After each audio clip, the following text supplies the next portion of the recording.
Hey guys, today I'm going to be sharing with you my favorite books that I read in 2018.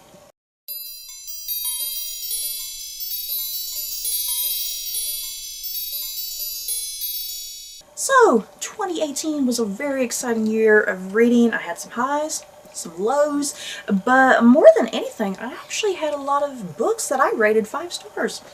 Yeah, guys, I normally don't give out a lot of 5-star ratings. You know, it really has to be a book that just wows me, but I gave out quite a few this year. I don't know if that's weird or unusual. I don't know, but yeah, anyway.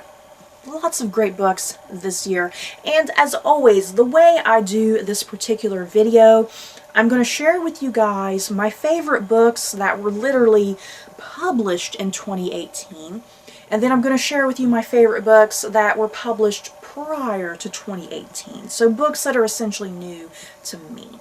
So yeah, I'm going to start with the books that are new to me, books that were published before 2018, and yeah, I have 10 books, you guys, that I want to share with you.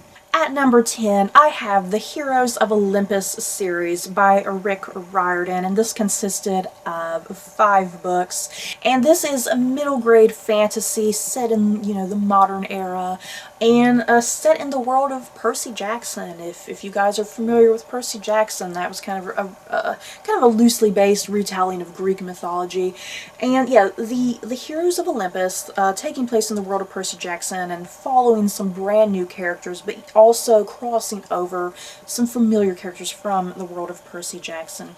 And this is kind of a cross and a blend of Greek and Roman mythology. And I love these Rick Riordan books, you guys.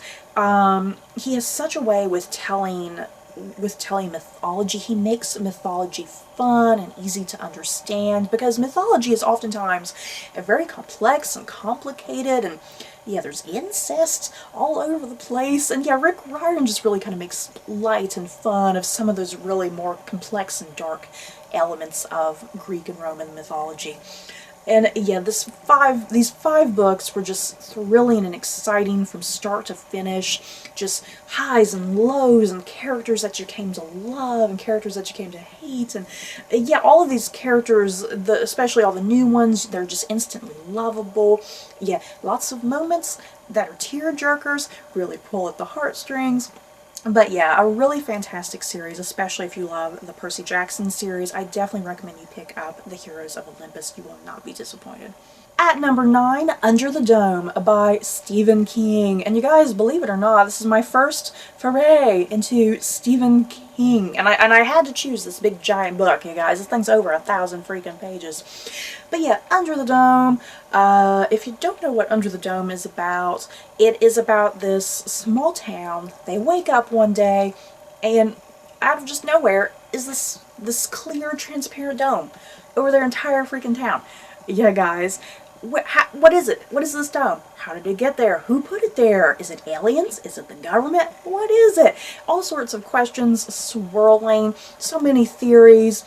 And yeah, what is just so magnificent about Under the Dome is that even though it has tons and tons of characters, I mean, this novel isn't really so much about characters, it's about the themes and symbolism, if you will, because this is a novel about good versus evil, and people, you know, this is a dome that has appeared out of nowhere, and you have the characters who rise up and they become heroes, and they want to protect people and make sure things are going good and everyone is safe. But then you have the other characters who are like, hey, there's a dome here. That means that we're all stuck in here. No one from the outside can get in. So that turns people into villains, and that turns people into monsters. And yeah, there's one particular man here who becomes this absolute total tyrant because he takes advantage of the fact that, hey, no one can get in here. I'm going to take charge. So yeah, this is a fantastic book about good versus evil, heroes and villains. Very compelling, very mysterious and intriguing and thrilling. And yeah, even though it's over 1,000 pages, there's just something always going on. You know, there's always some exciting event going on that really keeps you hooked. At number 8, Burial Rites by Hannah Kent, and this is historical fiction telling the true story of a woman named Agnes, Magnus' daughter, who was accused of murder, and this is so good. You guys, this is such a tragic story, a story that I have never heard of. Taking place in Iceland, correct? Yes, taking place in Iceland. I've never read a historical fiction book in Iceland, so that was pretty awesome. And yeah, just such a unique story. This woman telling her story. Is she guilty? Is she innocent? At the end of the day, it kind of doesn't really matter if she's guilty or innocent, because through her storytelling, you really do sympathize with her. You begin to understand her. Very, very compelling. You guys, I definitely would love to pick up more by Hannah Kent. At number 7, The Secret Keeper by Kate Morton, and this is a novel that's kind of split into 2 different sections. Half of the novel is told in World War II in London, and then the other half of the novel takes place in like the 1960s and then like in the 1990s. And yeah, it's about this young woman. One day she sees her mother commit a horrific act, and this kind of leads her to question everything she thought she knew about her mother. And so this kind of leads into the flashback sequences following these three very different individuals, their connection and relationships with one another.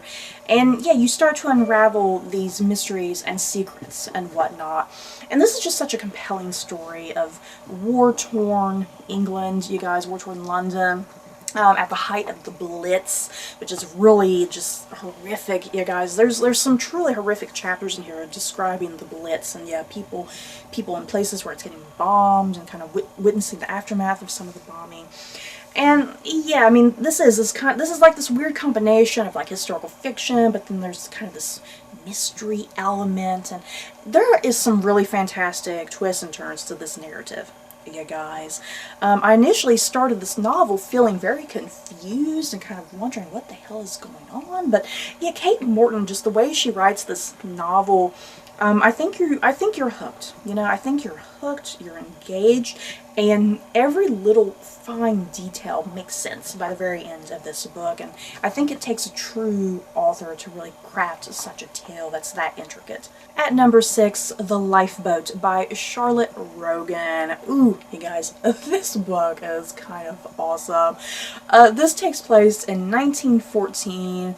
War is kind of just starting, pretty much. It's just getting going. But yeah, what's going on in this book? We follow a young woman named Grace, and she and her husband, they're newlyweds.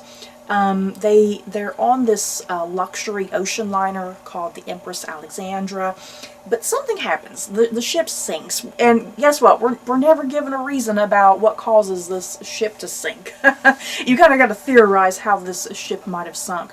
So yeah, what this book is primarily about, it takes place entirely on a lifeboat. Yeah, guys.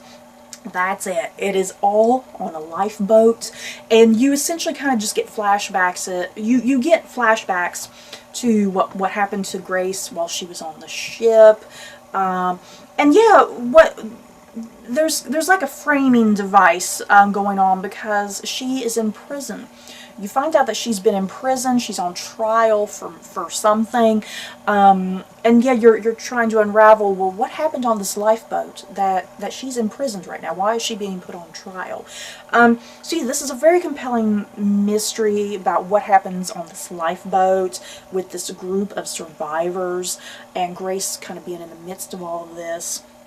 And yeah, it's a story about what we kind of learn about ourselves in the midst of tragedy and in the midst of kind of being in a very harrowing situation. You know, the lengths that we go to ensure our own survival, and it's kind of pretty scary what we are capable of doing when it comes to self-preservation.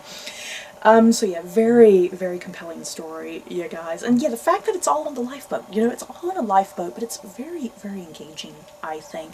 And yeah, this is a weird mixture. If you like Titanic, if you like Life of Pi, If you like Elias Grace by Margaret Atwood, this is like a strange combination of all of those things. At number 5, The Truth About the Harry Cubert Affair by Joel Dicker. And this is such a great mystery thriller, you guys. This is a book about a writer, and he's having a bit of writer's block, and he goes to his mentor, who is this guy named Harry Cubert. But his mentor, Harry Cubert, he's been accused of murdering a 16-year-old girl, but like back in the, is it the 80s, I think? You know, the 70s. Yeah, back in 1975. Yeah, Harry Cubert was accused, he was accused of killing a young girl and having an affair with her. Yeah, this girl was 16, but he was like 30 at the time. Yeah, there's a lot going on in this novel. You guys, like I said, some of the book takes place in 1975, but the rest of it takes place in a modern setting, and it kind of keeps flashing back and forth between both time periods, essentially, as you unravel this mystery about the murder of this young girl. Yeah, did Harry Cubert do it or not? And like I said, this is a book about a writer. The guy who's narrating the book, he's having writer's block. So yeah, if you like books about writers, if you like books about kind of the writing process, this is such a really compelling book, you guys. At number 4, As You Wish, Inconceivable Tales from the Making of the Princess Bride by Carrie Elwes. And you guys, I love The Princess Bride. I'm such a huge fan of The Princess Bride. It's just one of those quotable movies. I know pretty much every single line from it. So yeah, a couple years ago, Carrie Elwes, who played the main character Wesley, he wrote a book here about his experiences filming The Princess Bride. And this is such a charming book, you guys. This is so charming and sweet and genuinely very hilarious. And the great thing is, Carrie Elwes, I mean, this book just made me really like him as a person and as an actor, because there's no ego. There is no ego going on in this book. There's no malicious gossip. He's having a genuinely good time. You know, he's very humble and relatable, which is kind of strange considering that he's a Hollywood actor. And I found myself laughing out loud. There were a few moments that I got a little teary-eyed that were very sad and emotional. And seriously, if you love The Princess Bride, you guys, this is a must, because you'll learn some brand new things that you never knew about the movie. It's kind of shocking and surprising. So yeah, check this book out, you guys. At number 3, Elias Grace by Margaret Atwood. It's funny, I think I've kind of mentioned this book a few times in this video, because I was mentioning it when I was talking about the Lifeboat, and then, yeah, Burial Rites is pretty similar to this, I think. But yeah, Elias Grace, Margaret Atwood, just one of the most notable kind of books of feminist literature, I think. Yeah, taking place in 1843, following a young woman named Grace Marks, who was a real woman. And yeah, she's been accused of murdering her employer and his housekeeper. Question: is she innocent or guilty? This is very much like Burial Rites, yeah, guys. I think Burial Rites definitely got some inspiration from this, I want to say. So good, you guys, so compelling. What's up with Grace? Did she do it? Did she not do it? Was she a little bit insane? Was she psychotic? Was she suffering from schizophrenia? Who knows? Lots of interesting questions. And yeah, this also follows a doctor who is trying to unravel her mind, because Grace claims that she has no memories, that she kind of has just blacked out and she doesn't really remember anything. So yeah, it's kind of about this really intriguing relationship and dynamic between Grace and this young psychologist. Rites psychology is kind of emerging, but it's kind of a bit taboo because people are like, what is psychology? It's stupid. So yeah, you guys, very, very good. Margaret Atwood's writing, she has such a way with words and description and telling a story, and the dialogue, you guys, the dialogue is so outstanding. At number 2, Alex and Ada by Jonathan Luna. This is a graphic novel, and this is the complete collection, you guys, of this series. And this is a series that takes place kind of in the And technology is at an advancement that we've never seen before. A big thing is androids, and realistic androids at that. And yeah, we follow this young man named Alex. He's just broken up with his girlfriend. He's kind of in a dark place. He's kind of lonely and bored with life. And his grandmother, kind of thinking to cheer him up and help him out, his grandmother buys him an android. And Alex at first is kind of like, oh, I feel uncomfortable with this, you know, it's kind of weird, but he names her Ada. And Alex and Ada, they form this really tight connection and bond, and they slowly start to fall in love with each other. And the thing is, Alex, he really wants to make her sentient, make her human, essentially. He doesn't like seeing her kind of be a robot, essentially. He doesn't like that she just takes commands and that she just obeys, you know, that she has no mind of her own. So he really wants her to be sentient and think for herself. And he does achieve that over the course of this novel fairly early on. And yeah, that's what helps them kind of fall in love and create this relationship between them, because she starts to feel human feelings and falls in love with him as well. And this is such a great love story, you guys. This is perhaps one of the best love stories I've read in a while. And it's a story that takes place in the future about technology, and it's a commentary. This is definitely a book that is a commentary on technology, and almost even though it never kind of says this, I mean, you can kind of read into this book. It's a book about, you know, think about like Google and Amazon. You guys, think about large companies like that that are really just on the rise, and they're very invasive with privacy, especially Google. Yeah, there's a company in here that's very much like a Google, I think. And they're creating these robots, and the thing is, they're not thinking of ramifications with these robots, you know. And this is also a book dealing with kind of ideas of terrorism and security and just very social issues, but using androids and robots in the place of some of these issues. It's hard to describe, yeah, guys. You gotta read it to kind of really understand and appreciate it, but this is such a deep intellectual book that really makes you think. And like I said, just one of the best love stories I've read in a while. And at number one, you guys, the book that has been with me all year, it's kind of one of the first books I read this year, is City of Thieves by David Benioff. This takes place in Leningrad during the brutal siege of Nazi occupation of Leningrad, and it follows a young boy and a deserter who's a bit older than him, and the two of them are given this mission by a general. This general, his daughter is about to have a wedding. The thing is, though, he needs to make a cake, and he needs some eggs to make this cake. So this young boy and this deserter, they're given this mission to go collect some eggs for this wedding cake. And this is a bit of a quirky book. It's a very serious subject, the siege of Leningrad, but yeah, a quirky thing with the eggs, that they gotta go get some eggs.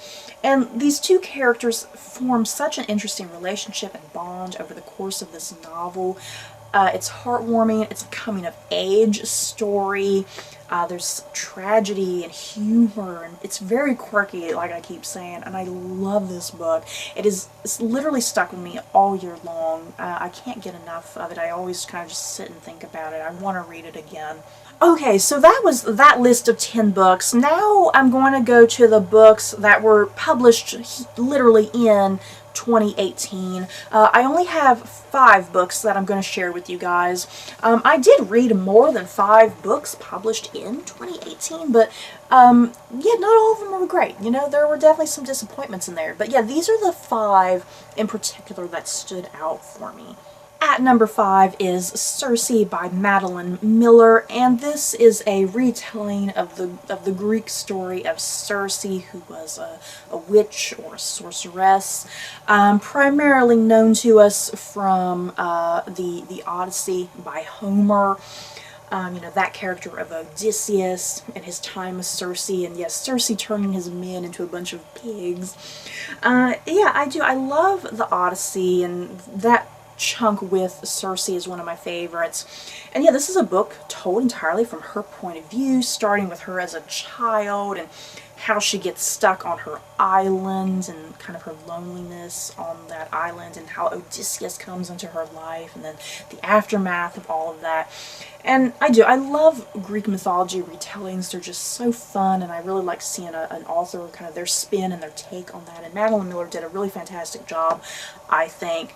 Yeah, definitely a very strong feminist read, if that's your sort of thing, about a woman who's kind of ostracized, you know, forced to live on an island by herself. But yeah, she's a very compelling figure. She has her flaws, but she thinks of herself as a villain at times, but she's also a hero in her own way. And yeah, just a very compelling story, I think.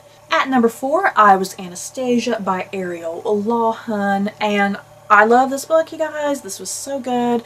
The best way to describe this book, it has 2 points of view.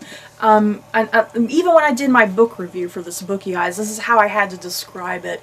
Over here, you have the story of Anna Anderson, the woman who claimed to be the Grand Duchess Anastacia Romanov. And then over here, you have the point of view of Anastacia Romanov herself. And yeah, the way this narrative works, the stories start on either end, and over the course of the novel, they merge together to meet in the middle. And you have to figure out if Anastacia is Anna Anderson, or if Anna Anderson is Anastacia Romanov, or whatever, however you want to see it. And yeah, as we know through history, Anna Anderson, DNA results told us that Anna Anderson was not Anastacia Romanov. Anastacia Romanov was executed alongside her family in Russia, the last of the imperial family. And yeah, this was such a compelling book, yeah, guys. I love the story of Anastacia and Anna Anderson. And yeah, Ariel Lawhon, there's just some really, truly genuine oh shit moments, okay? There were moments that I was like, oh my god, I can't believe this story has taken this turn. And yeah, I literally did a slow clap at the very end of this book, because Ariel Lawhon just totally fooled me.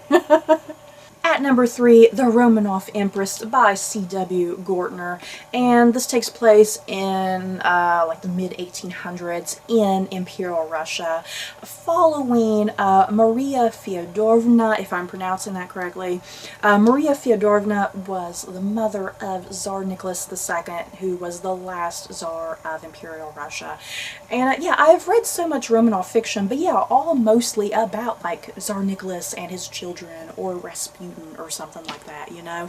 But yeah, I've never read a book about his mother, Maria Feodorovna, and I've never read a book kind of taking place in that era of Russian history, you know what I mean? I've kind of always been more interested in Russian history kind of post-1900 to about 1918. And yeah, I've never read a book kind of in the 1800s or anything like that. So I love this story. I loved learning more about Maria Feodorovna, her life as a young woman in Denmark, how she becomes Empress of Russia, her love story with Tsar Alexander the Third, correct? Yeah, her relationship with her children, her grandchildren, just such a compelling, tragic story about this woman. At number 2, The Death of Mrs. Westaway by Ruth Ware. Ruth Ware has done it again. I freaking love this book, you guys. This might be my favorite Ruth Ware book at the moment, if I'm not mistaken. I gotta give it some thought. But yeah, I love this book, you guys. This is a contemporary mystery thriller. We follow this young woman named Hal.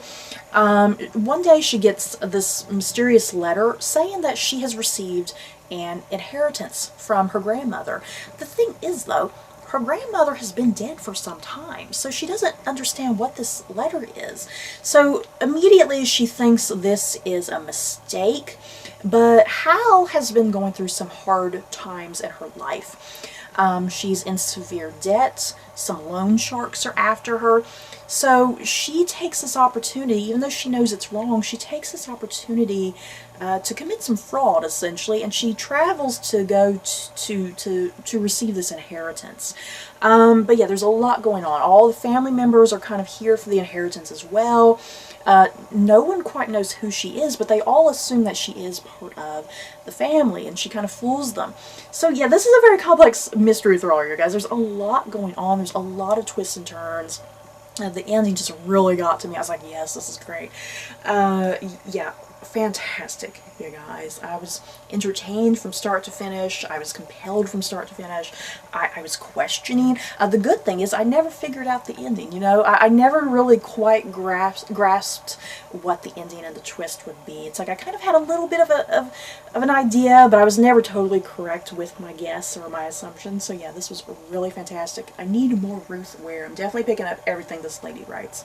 And at number 1, my favorite book that was published in the year of 2018 goes to My Dear Hampton by Stephanie Dray and Laura Kamoe.